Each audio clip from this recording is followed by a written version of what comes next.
hello again. This is Damla from Virati Foundation, and I'm happy to have you here. Happy to see those nice faces.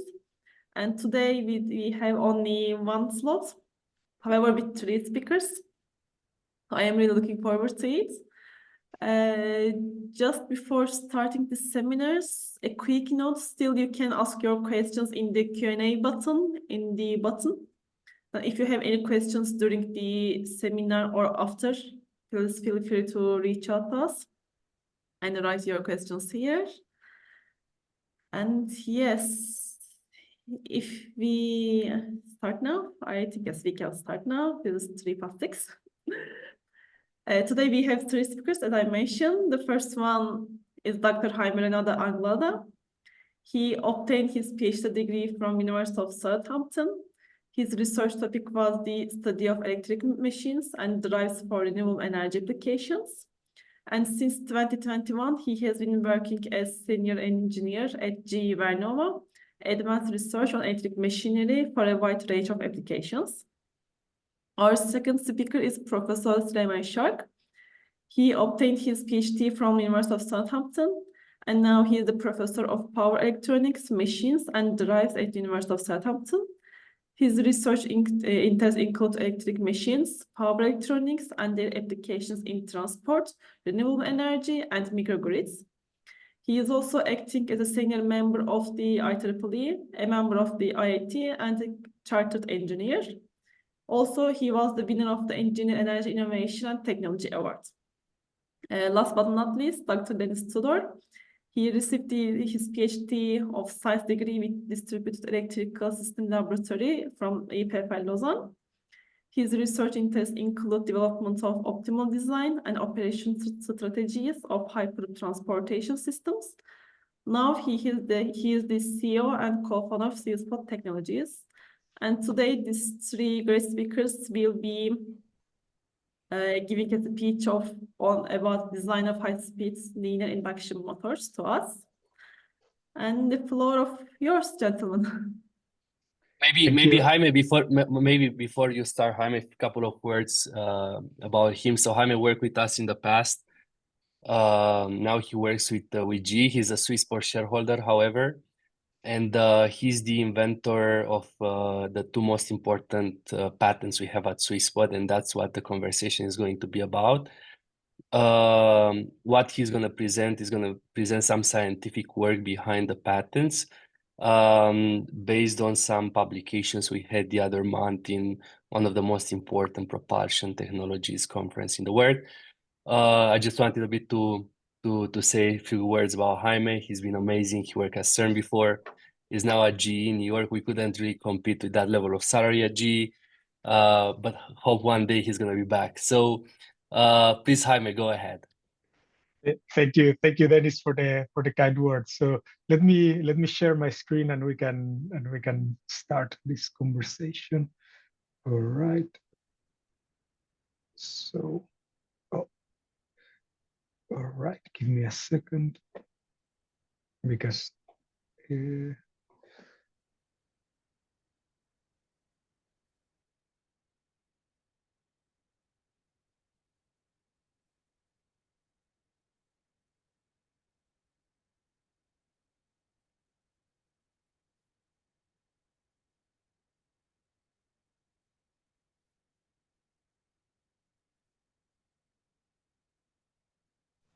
All right, sorry about that because I just installed Zoom, so it closed it.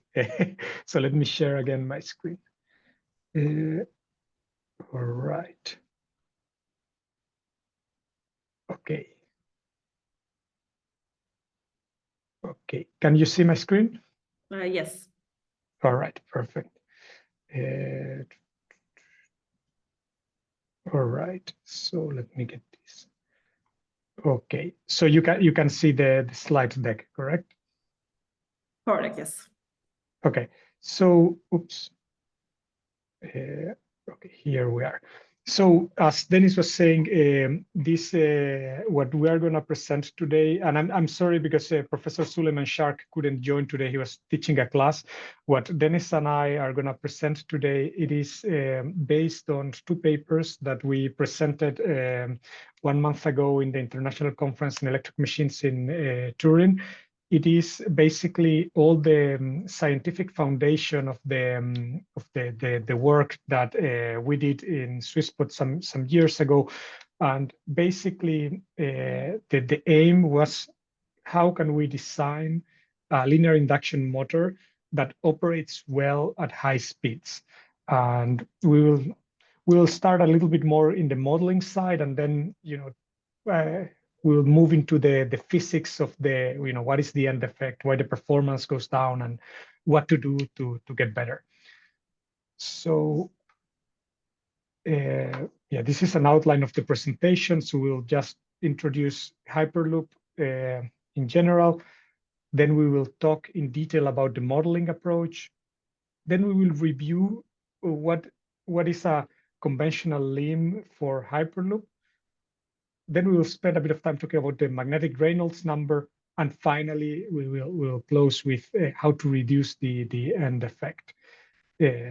So, okay.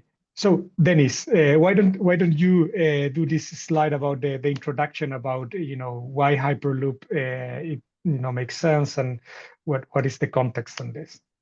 So Jaime really wanted me to be part of this presentation and to have to say something about Hyperloop. I think everybody in this call is quite aware about what Hyperloop is, why we need Hyperloop, what the competitors of Hyperloop nowadays are in terms of the new mode of transportations. And however, I would actually mention something more relevant to the people attending this meeting. I would say that one of the most important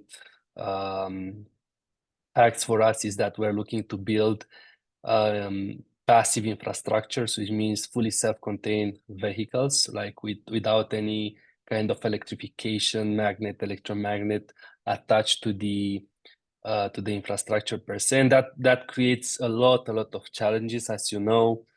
There hasn't been so many tests relevant at high speeds and long distances around the world with such a technology, and that's what we're trying to build, and that's what we're aiming to build now here in Colorado.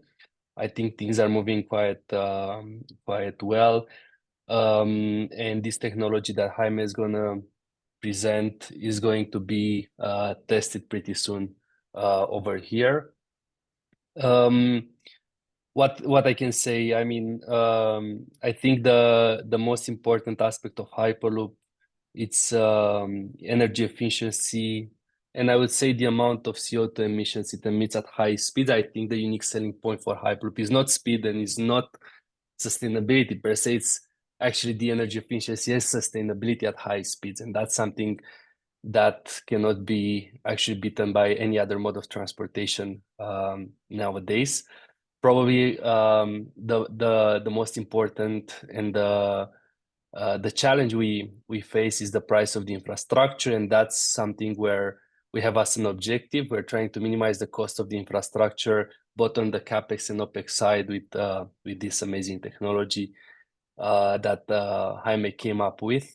And I would say let's not waste too much time on this introduction. I think the most relevant part is what Jaime is going to present. So Jaime, please go ahead.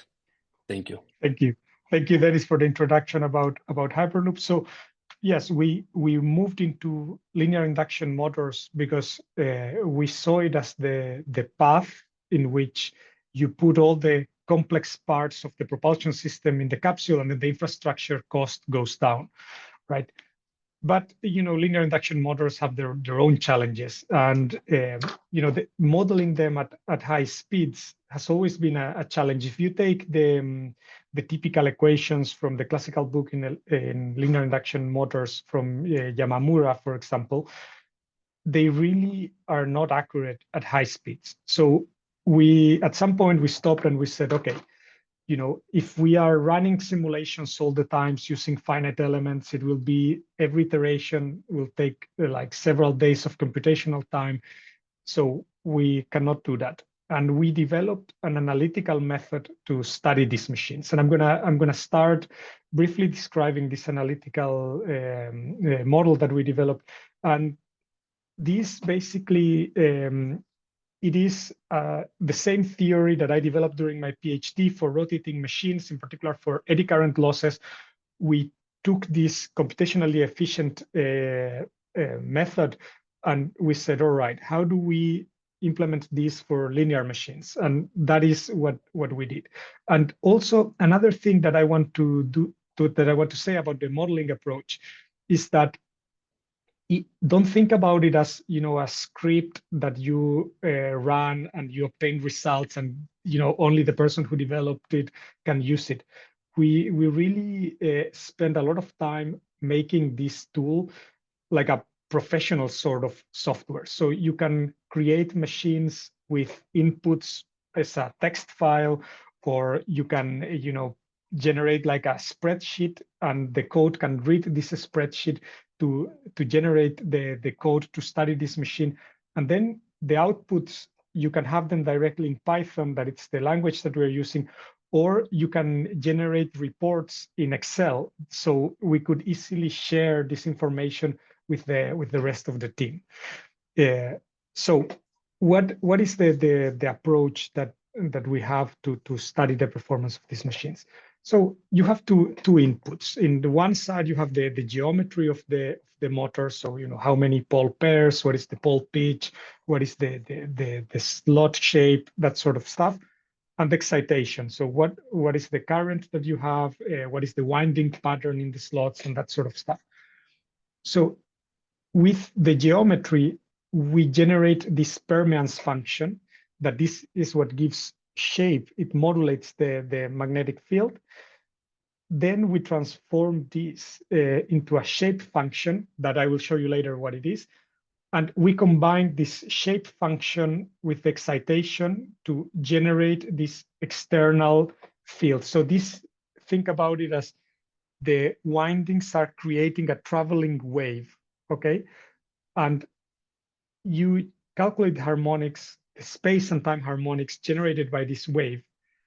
And then from the rail point of view, you solve the diffusion equation. And you see, okay, what are the currents being induced? What is the thrust generated? How much of these currents are actually generating losses, and how much are generating loss? So you can estimate the efficiency, the power factor, and all that sort of things. So this is a slide just to show how to calculate the magnetic field distribution of a linear machine using this permeance function. So here in the left, in the top, this gray thing would be, for example, the yoke of a linear induction motor, okay? And what you see in the bottom, it's the permeance function. So a permeance function means that if you are in between the yoke of the motor and the rail, it modulates the field. So if you had no slots, it would be 1 per unit. You can also see here that where you have the slots, you have this slotting permeance, that it's what would be equivalent to the Carter factor in the normal electric machines. And when you go outside of the motor, it goes to 0. Okay. So this permeance function, it is the tool that we will use to look at the magnetic field distribution all along the rail as a function of time. And basically, you can write this as you have B1, that it's so if you apply Ampere law for one slot, you have B1 in the left and B2 in the right. And you see that the permeance function, it's modulating it, because instead of being just like a straight line, it has this slotting effect, and this contributes to the harmonic content. So if we put current in one slot. Let's think about it in the middle of the machine, just for curiosity, like static. What you would see in terms of magnetic field, it would be something like that. You have the positive field in the left before you arrive to this slot, and negative in the right. Okay, and we said we will call this the shape function. So assuming that you put 1 ampere in the slot, this is the shape that it will have. And then we can say that for every slot K, you can write the current going through it as the peak current times the e to the j omega t. So this is normal. It's just a phasor representation of the current. And then this term, that it's Ku plus Kv e to the power of minus j2p over 3, and the same for positive. So this is just a way of saying the current in slot K, is it gonna be of phase U, V, or W? Okay, and that's how in the code we represent the excitation. And if you do some accounting, basically, you can represent the magnetic field as the sum of the contribution from each of the slots, so from K equal 1 to the number of slots, and each of them, it will have this term. This term is simply the Fourier coefficients of the shape function. And that is really important, because we calculate the shape function once for each slot. We can save these coefficients, and then for every winding pattern at every instant of time, we can calculate the magnetic field distribution. All right, and this is just equation 7. It is the same magnetic field distribution, but instead of showing it from the yoke, so from the vehicle reference frame, we will put the field seen by the rail. Okay, and just the only thing that changes it is that you have here, instead of omega t, you have for each harmonic this zeta n, and this is what people call the harmonic slip. That, you know, in induction machines, the slip is the difference in frequency in per unit from the rotor to the synchronous speed. Okay, now in linear induction machines, it's the difference in speed in per unit, but we can see that every harmonic has a different slip. We do not have one slip, that it's the mechanical slip. You would have the slip for each harmonic. And this is really important, because this is related very closely with the end effect. And the way that this relationship works, it's the following. In the left, this would be the harmonic content of the external magnetic field that the motor is generated. And you see here that I'm putting n tau, so the pole pitch divided by the LP. So think about this way, it's normalized. So 1 is the pole pitch. So you can see that the highest harmonic order that appears, it is order 1. It is the fundamental. This is the pole pitch of the motor that it's generating the propulsion. But you do have some other harmonics. It's not surprising. We have harmonic order 6. We have 13th, which often appears in electric machines. What is uncommon that doesn't appear in electric machines is that you see harmonics of order less than 1. And what does this mean? It means that we have harmonics that have a wavelength that it's larger than the fundamental. This actually comes from the fact that you are modulating a field, sinusoidal field, with this permeance function. And this permeance function, it has a wavelength that it's longer than the pole pitch. So this end effect, actually, mathematically, it's represented with these low order harmonics.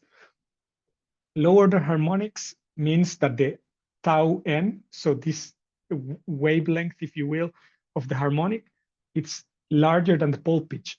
And if you look at the harmonic slip, that this, I've never seen it written down like that. We are sending a paper now that where we are describing this. If you, instead of writing it with this n tau p l, you write it as a function of the wavelengths, it becomes a very neat expression, because you have this term that it's 1 minus the ratio of the wavelength of the pole pitch and this harmonic wavelength, and then this thing that multiplies the slip. So when tau m, it is larger than the pole pitch, this becomes negative. So it means that these low order harmonics are generating thrust in the opposite direction, okay? So mathematically, this is the end effect. It is this low frequency harmonics, okay? That when you go at high speeds, they become very negative, and this thrust reduces the thrust that the fundamental frequency is generating, and your performance starts to get very bad. All right, so I don't want to spend a lot of time, in this, because I know that it's very detailed, it's very mathematical, but I think it's still interesting. So the solution of the diffusion equation, it works as follows. So you calculated all the harmonics, including these end effect harmonics, fundamental, the two triple harmonics. But how do you solve this eddy current problem? So we applied this approach that we represent each harmonic with an equivalent current sheet that we put in the bore of the stator iron, and we solve if you have like the Laplace equation, if it's not conductive, or the Poisson equation, if it is conductive. And instead of solving all the problem at once, we use these transfer matrices. So it is a process that it's very computationally efficient, because you are just multiplying matrices of order 2. And for it, we basically calculated all the harmonics, as I showed previously. Then we solve the diffusion equation for each of them. And then we say, okay, is this harmonic contributing to mechanical power? By how much? How much is it contributed in losses? And from that, we can calculate the thrust. And the total thrust that the motor is generating, it will be the addition of all these harmonic contributions. Some of them, as I showed previously, will be negative, and some of them will be positive. Now let's go into the more interesting things, because I know that the previous part, it's very specific, maybe interesting for the people that are doing like electromagnetics, but for more like high-level Hyperloop enthusiasts, this will be more interesting. So I took the parameters of a limb. This is the same case study that we published in these papers in the conference.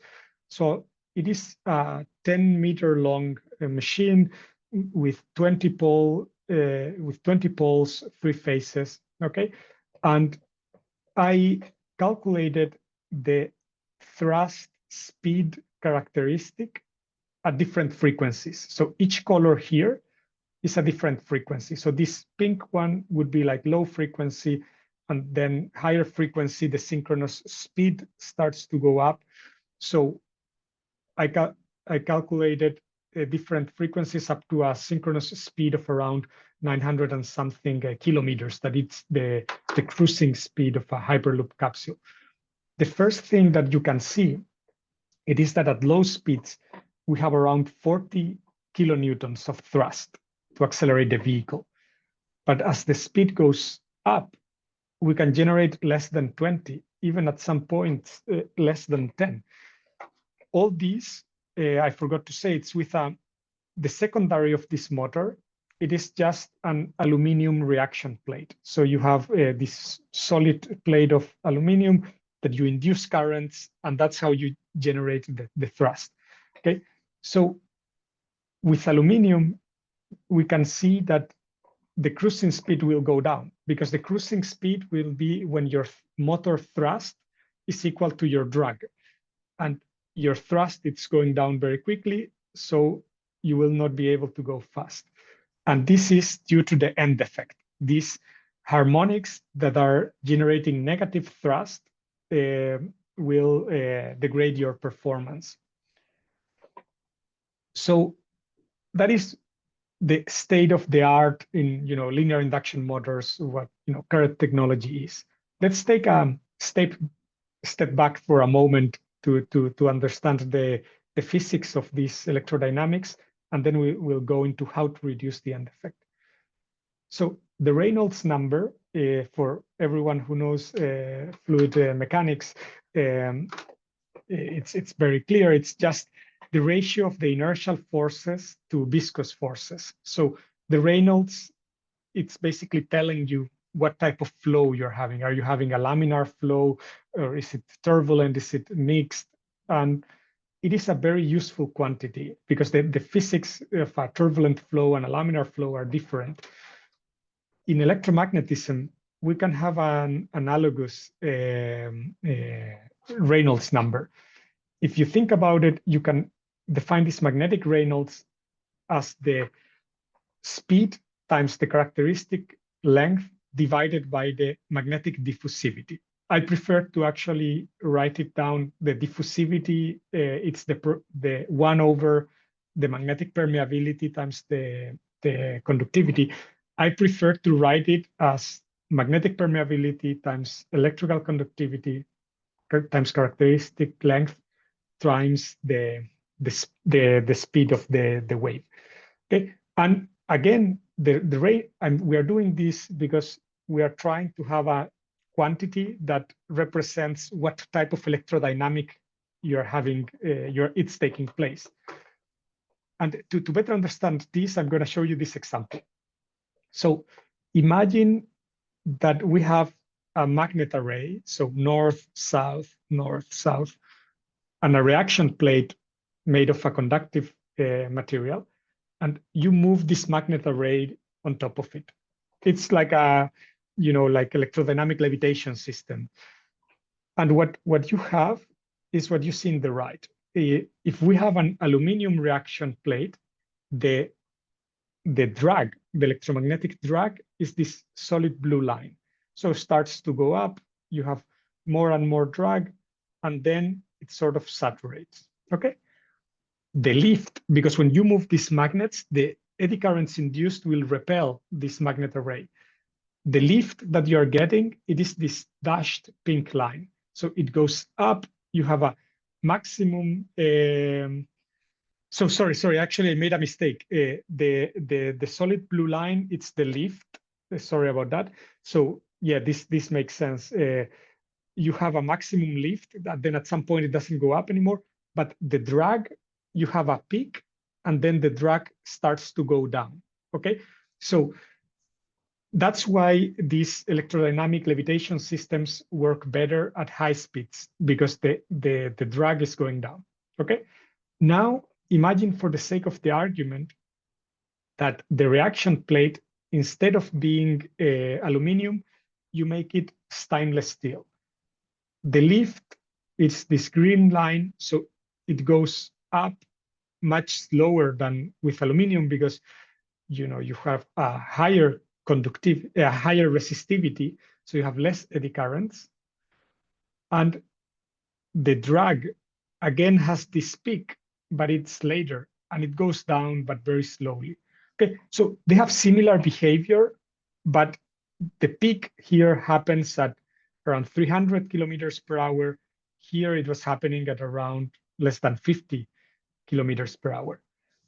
So what happens if, instead of plotting as a function of speed, we plot as a function of the magnetic Reynolds number?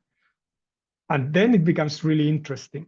So we have Reynolds number and force.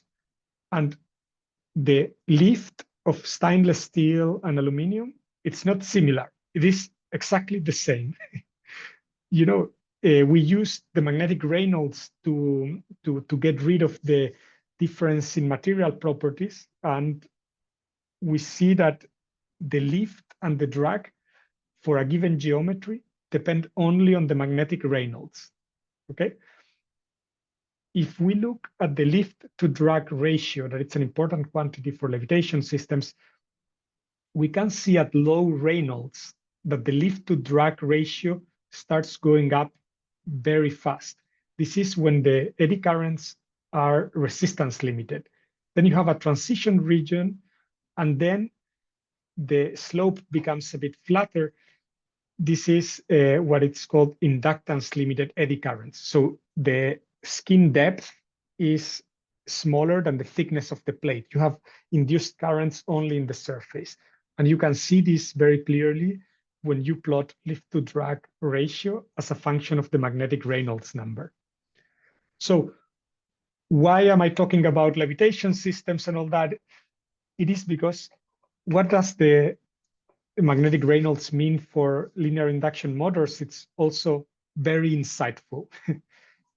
So let's, in the same logic, let's take the same linear induction motor that I showed previously with an aluminum reaction plate, and let's plot the thrust slip characteristic for aluminum and for stainless steel at 260 kilometers per hour. The solid line, it is the analytical method, and the green, the pink dots are finite elements. You see that there is a slight difference, but it shows more or less the same physics.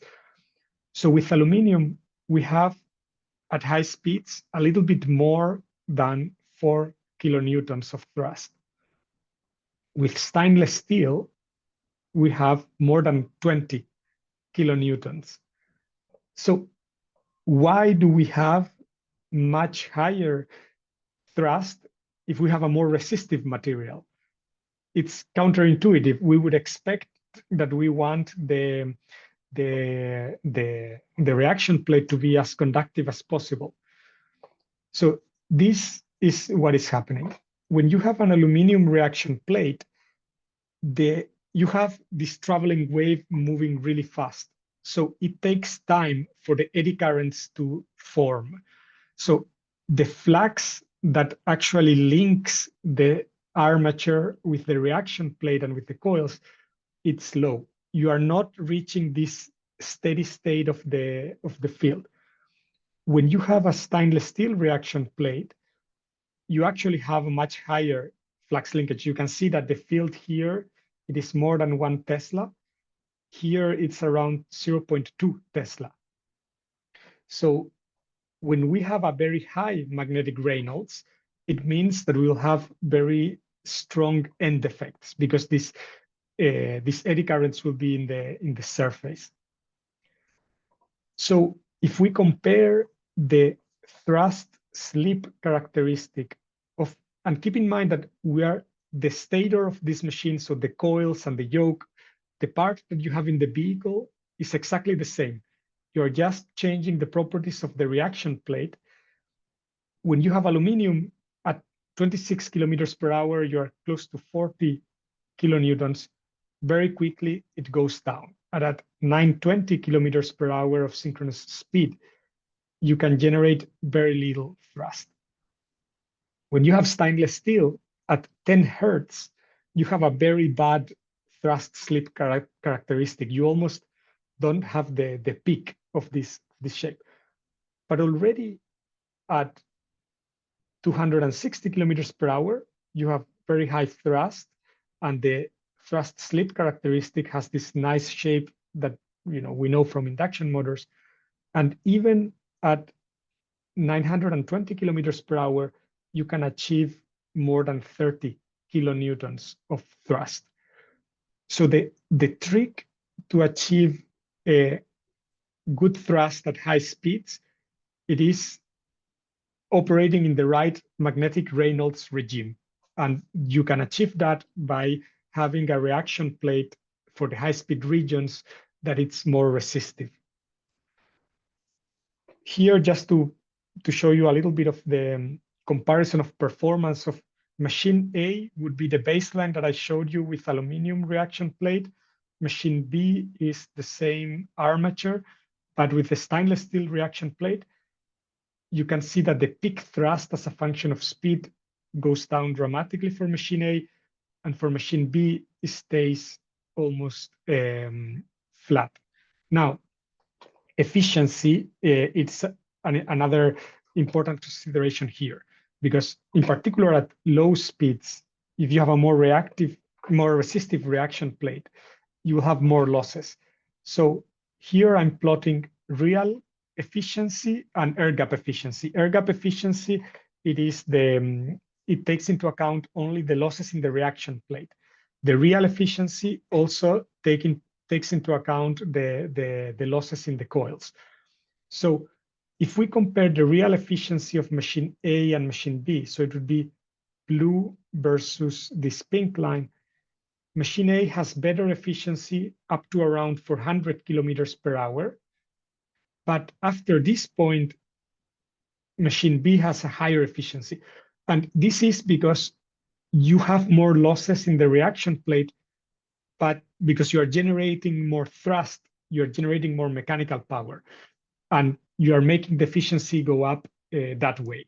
Okay, and the air gap efficiency of machine A with a more conductive reaction plate, it is always higher. But in my opinion, the key is the real efficiency, because at the end, air gap efficiency, it is an intermediate step. What we care, it's about the total efficiency, how much of the energy from the batteries it's actually generating mechanical power. All right, and just let me show you one last slide about magnetic Reynolds. Let's say that we take an aluminum reaction plate and a stainless steel reaction plate. Let's plot the thrust slip characteristic for the same magnetic Reynolds. So the machines are operating in the same regime. So with aluminum, it would be 5 hertz, 13 kilometers per hour of synchronous speed. For stainless steel, it would be 120 hertz and 316 kilometers per hour. And you see that the curves are not similar. They are identical. So actually, if you follow this scaling law of the ratio of the conductivities, assuming that the geometry stays the same, you obtain the same thrust slip characteristics because you have the same Reynolds number. And you can see this very clearly in these two figures. In this case, we had a ratio of conductivities of around 24. Okay. All right. So this was all that I wanted to talk to you about today. And so let me wrap up, and then maybe we can have some interesting questions. So we developed a code that we can use to estimate the performance of linear induction machines. And the beauty is that with these transfer matrices, we can simulate regions, machines with many regions very quickly and with a good level of accuracy. The magnetic Reynolds is what it's telling you the operating regime of these machines. So when you're designing a linear induction motor for high speeds, the key would be to understand in which regime you're operating. And if you're operating in high magnetic Reynolds, it means that it will be more challenging to produce the thrust, and the end effect will be larger. So one good way of increasing the thrust at high speeds is to reduce the magnetic Reynolds by increasing the resistivity. And you can do that by changing the material of the reaction plate for the different speeds that the vehicle it's going to travel to. And just also to say that I think there's still a lot of research to be done in this aspect, because I always assumed the same geometry. The Reynolds has this characteristic length. So what is the role of this characteristic length? What happens if you have machines with different pole pitch.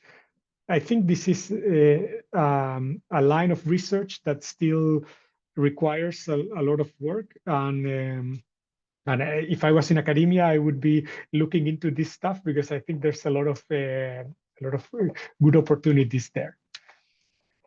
I want to spend also a bit of time with the acknowledgements. My friend Borja Marazuela is a software engineer, and he's the one that helped us to take this scientific code into a professional code. And we have a fully stable and operational code to study all these machines, and it's working very nicely. So we are very thankful to his work. And also the rest of the team in Swisspod, Cyril Deneria, Theodore Rosca, and Florian Galien, who helped me and helped Denis and I when we were developing all these technologies. It's been a difficult but very interesting path. And in terms of references, so these are the two papers that I was talking about that we presented in the International Conference on Electric Machines. And also the two patents that we filed are already available. So all this presentation, it's based on these documents. So yeah, this is everything from my side. So I'm happy to take questions and clarify any points that you might have. Jaime, let me start. I've seen your paper before, so maybe I'm a little biased, in your favor, but just for the sake of general discussion. When you had those Ku, Kv, and Kw factors, 1, 0, or -1, that implies that you are only talking about single layer winding, not double layer.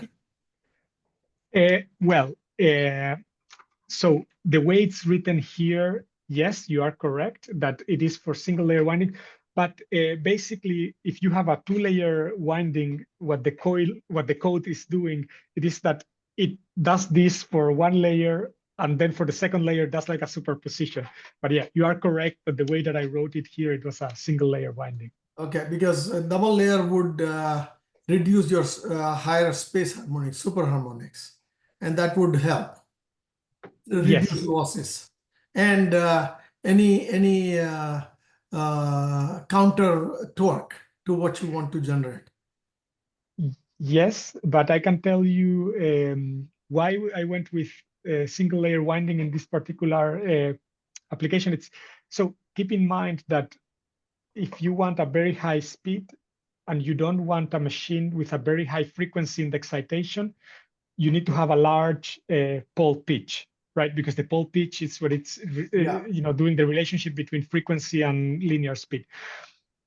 So if you have a very large pole pitch, as we normally have, you have very long end windings if you have a traditional diamond double layer lap winding.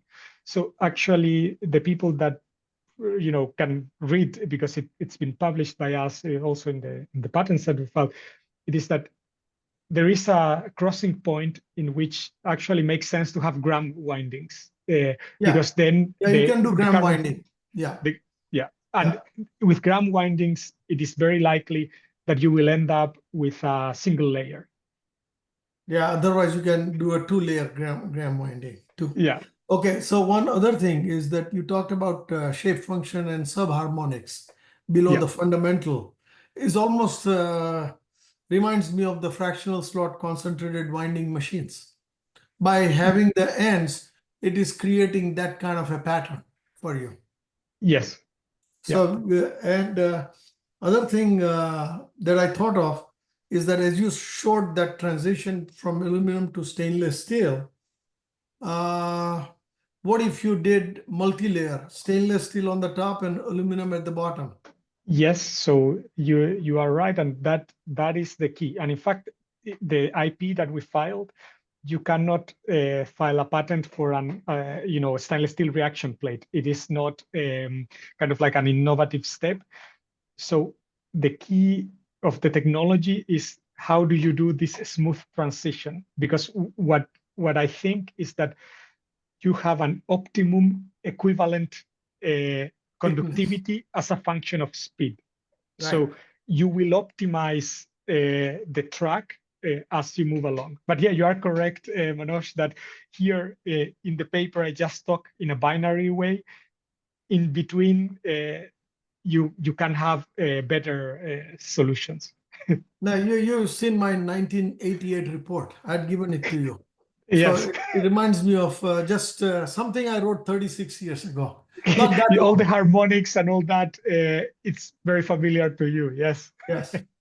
Okay. I've said my piece. Now I'll let others ask you tougher questions. Thank you, Manoj. Really appreciate the detailed questions. Thank you very much. Very nice. We also have some more questions from the Q&A tool. Maybe I'll read you the first one. The first one is the magnetic Reynolds also a dimensionless number? If yes, how did you find this number? Was it a good guess?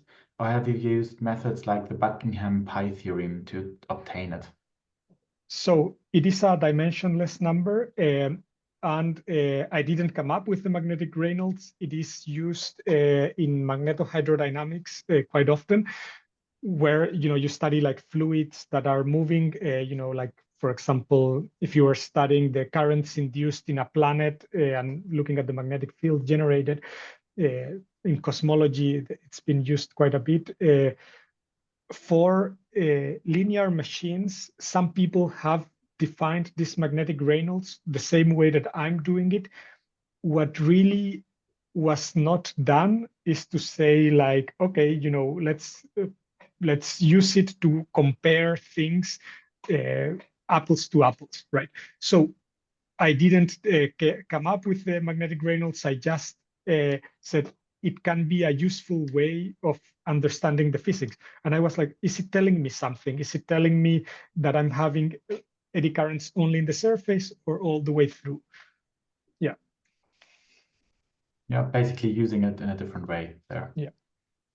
Okay, great. There's another question that is asking whether you did economic analysis on or studies on whether the aluminum reaction plate or stainless steel reaction plate, what it would cost. So it's a good question because aluminum, it's not cheap, but it's lighter. I think I did some rough calculations about the cost. In this case, I was much more driven by performance and then thinking about, if we optimize the rail, what would be the most cost-effective way of doing it. One aspect it's materials, but the other one it's manufacturing. So with stainless steel, I think keep in mind that for other industries, there's a lot of supply chain, so it's very easy to make these panels. So I think more detailed analysis are needed, but yeah, this I focused more on performance. Yeah, I get that. And there's another question following up on the Reynolds number question. If there's a theory of the magnetic, if the theory of the magnetic Reynolds is true, it makes a lot of sense to use different reaction materials for different speeds, right? And what would be the perfect reaction material for a very slow limb? So for a very slow limb, then what the Reynolds is going to tell us is that we want a very highly conductive material, like either copper or even if you were fancy, some more more expensive materials. But yeah, I really focused on high speeds. I didn't think much about low speeds. I believe once I saw an actuator that they were talking about, using like something like gold for the reaction plate, but I don't think that would be practical for a long distance application. Jaime, let's build a very small one. Silver is the best. And silver.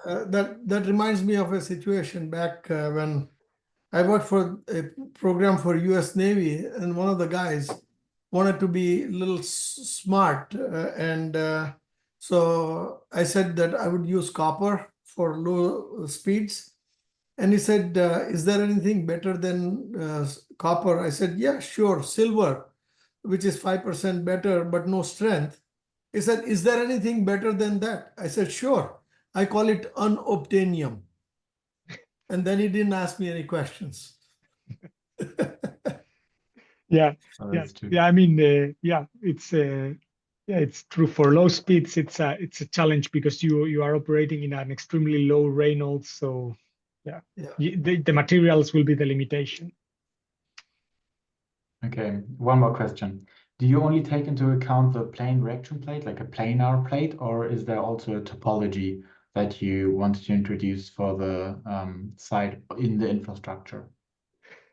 So it is true that the shape, in particular in the other direction, you can generate an increased apparent resistivity. So I think, yes, it's doable. But I'd rather not go into any details about that. But So you I are think that probably, you're I think it's probably using correct. that kind of, you're using that as well as a shaped reaction plate to pull yourselves forward, right? I mean, it is a way of generating a higher resistivity. Yeah. So in effect, reducing the Reynolds. So I think it's correct. And yeah. Okay. And then the last question I see here. So your Swisspod Hyperloop no longer uses tires to accelerate from 0 to 150 kilometers per hour, unlike L0 Hyperloop maglev trains does. Sorry, can you repeat? It states something about Japanese maglev and that it uses wheels up until it starts to lift, and that we are not using that for Hyperloop here. So maybe you can elaborate a little bit on that. Well, so in my case, I'm focusing on propulsion. I think there's a whole optimization to be done about how you start with wheels and transitioning to levitation, what sort of system you would have. I didn't actually look into this. I That's a whole focused on the different propulsion, system, and the probably the few operational linear induction motors that are in the world, they actually have wheels. So this is true if you have wheels or if you are levitating.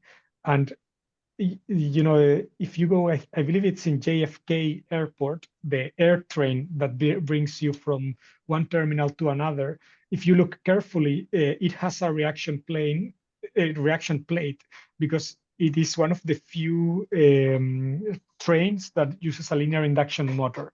I don't know exactly why they did that, but it works also with wheels. That is a low speed application. So probably for them, the end effect, it's not such a big deal.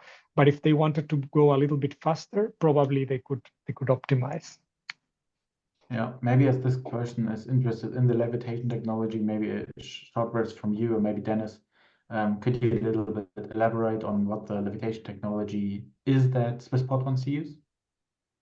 Well, unfortunately, we're like filing as we speak now a few patents on that, so we're advised not to talk about the levitation. But we'll be happy to attend more seminars in the future once this is getting cleared up from our lawyers.